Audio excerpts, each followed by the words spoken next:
Привет! Сегодня я расскажу вам про каталожную съемку ювелирных изделий, которая отличается от обычной съемки ювелирки, когда это более художественная съемка одной-двух фотографий с очень детальной проработкой, в первую очередь скоростью этой съемки и зачастую скоростью съемки в ущерб качеству итоговой фотографии. Это все нужно изначально обговаривать с заказчиком и объяснять разницу. У меня был один заказ для одного магазина с съемкой всего каталога, где-то порядка 6-7 тысяч артикулов. Мы фотографировали по 300-350 изделий за рабочий день.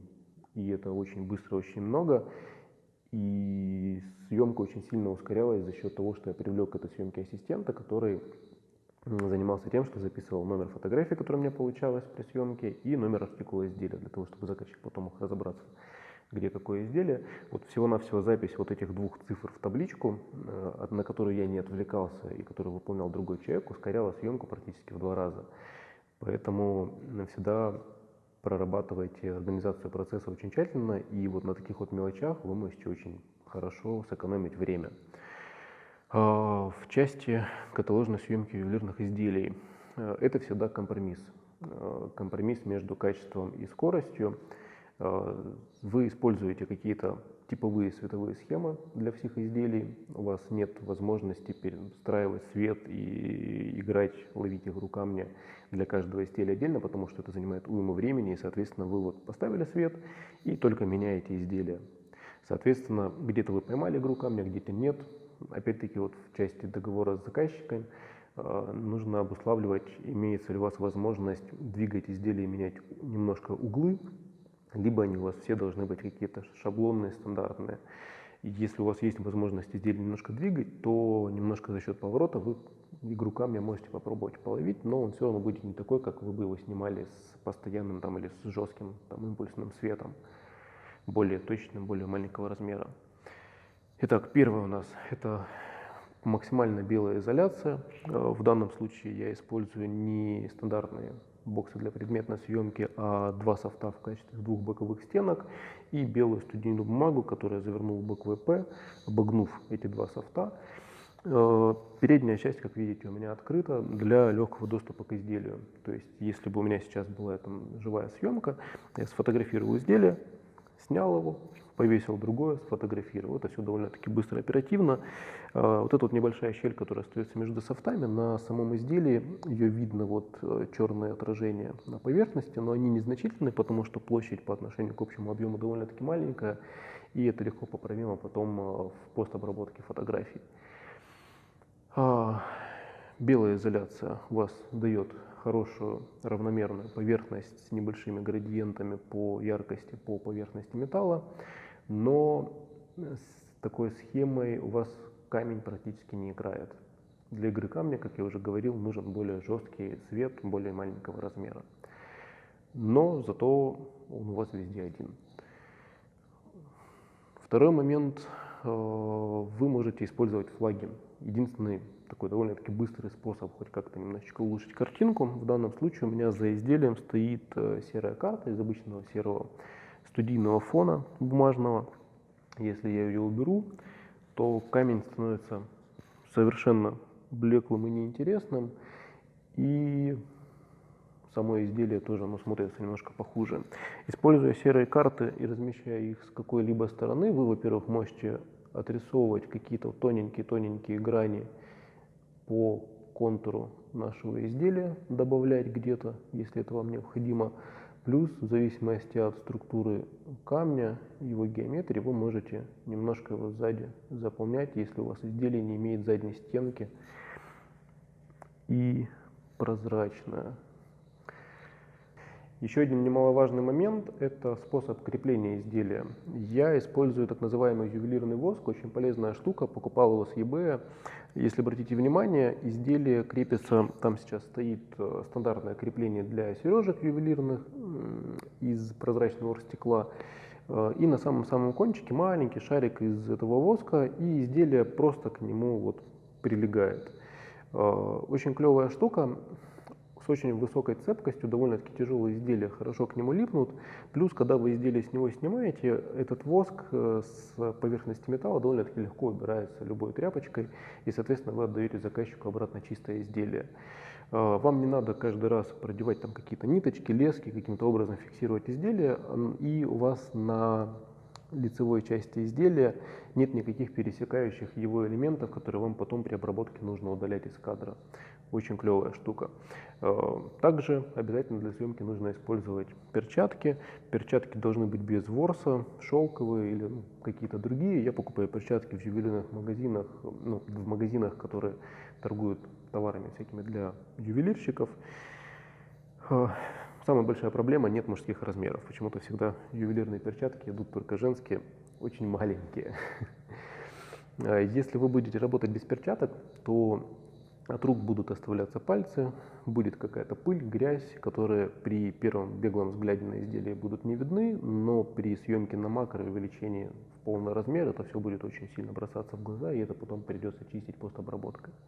Итак, каталожная съемка. Как я уже сказал, я использую световую схему с двумя софтами по бокам, обернутыми белой бумагой. Таким образом получаю белую изоляцию. Боксы для предметной съемки стандартные, раскладывающиеся, я не использую, потому что у них, во-первых, очень маленький объем, во-вторых, вот эти вот ребра жесткости металлические, которые в них используются, они дают не квадратную фактуру. Вот эти вот закругления дурацкие, и при освещение предмета на просвет сквозь этот бокс, вот эти вот все ребра жесткости и его геометрию сразу видно в поверхности изделия. Это очень некрасиво смотрится, это потом проблематично зарисовывать, и я вообще в принципе не люблю работать с этими боксами из-за этого. Для того, чтобы у нас хорошо играл камень, нам нужен более жесткий свет, более маленького размера. Я сейчас перестрою эту схему и покажу вам разницу.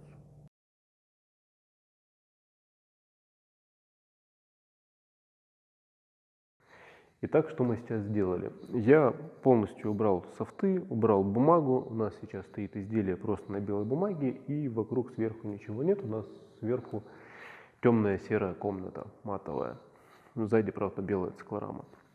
За камнем у нас стоял по-прежнему серый флаг, но мы можем, в принципе, его убрать. У нас задний план остается серым.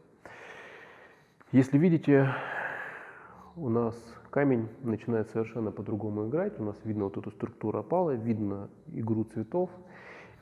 То есть, если мы берем наш жесткий источник света и начинаем его немножко перемещать, мы видим сразу же вот эту вот нашу очень крутую игру камня.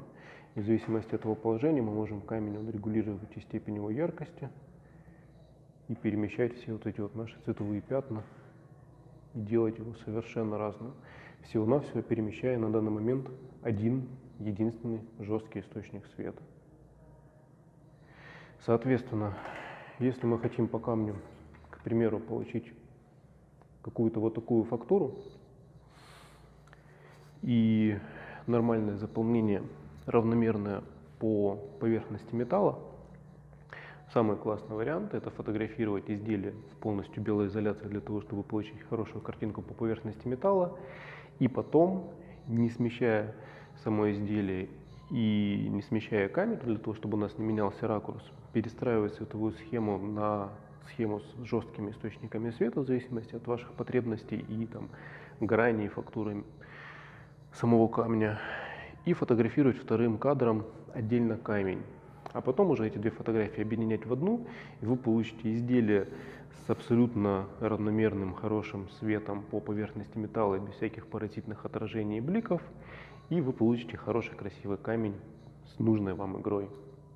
Таким образом, мы сняли это изделие из двух кадров. Первым кадром у нас было максимальное заполнение в белом пространстве в изоляции, для того, чтобы показать металл хорошо.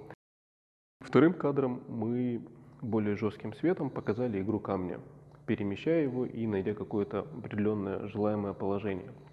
Это уже не совсем каталожный вариант съемки, потому что вы теряете оперативность и скорость, но это все равно быстрее, чем снимать в том же самом боксе. В боксе это жутко неудобно, медленно. Вы, если достаете изделие, убираете бокс для того, чтобы снять его с жестким светом, вам нужно опять его поставить в ту же точку и поменять тот же ракурс, для того, чтобы потом не надо было подгонять геометрию камня под изделие, ну, под фотографию, откуда мы берем металл, если вы немножко его сдвинули и поменялась геометрия. Здесь вы просто отвернули бумагу, убрали софты, у вас стоят уже заранее заготовленные какие-то жесткие светильники, немножко их подвинули, поймали нужного камня, сфотографировали, завернули все обратно, поставили следующее изделие. Это получается все равно оперативнее, чем снимать в каких-то жестких фиксированных боксах. Плюс ни один бокс, особенно если это боксы, бывают продаются для съемки ювелирных изделий, с кучей готовых ламп внутри, которые можно перемещать, жесткие, тяжелые, громоздкие, очень маленького объема, и во всех гранях изделия все эти боковые стенки, все перемычки, все видно, жутко неудобная штука, поэтому я сторонник вот таких решений. В один кадр снять изделие довольно-таки сложно, но можно выстроить схему так, чтобы это была практически белая изоляция с нужных сторон, в зависимости от геометрии металла и изделия, и плюс добавленные жесткие источники света для того, чтобы играл камень. Но эти жесткие источники света, скорее всего, будут отражаться где-то на поверхности, их будет видно, их нужно будет потом фотошопить. Намного проще снимать в несколько кадров, особенно если это изделие с несколькими камнями и еще и разных размеров, то бывает даже так, что эти камни светятся, каждый камушек отдельно. То есть вы изначально построили какую-то схему, сфотографировали поверхность металла в изоляции, убрали все это дело и, перемещая источники света более маленького размера, жесткого, вы светите отдельно каждый камушек, ловите его, фотографируете, а потом это все складываете в одну фотографию, она у вас получается идеальная.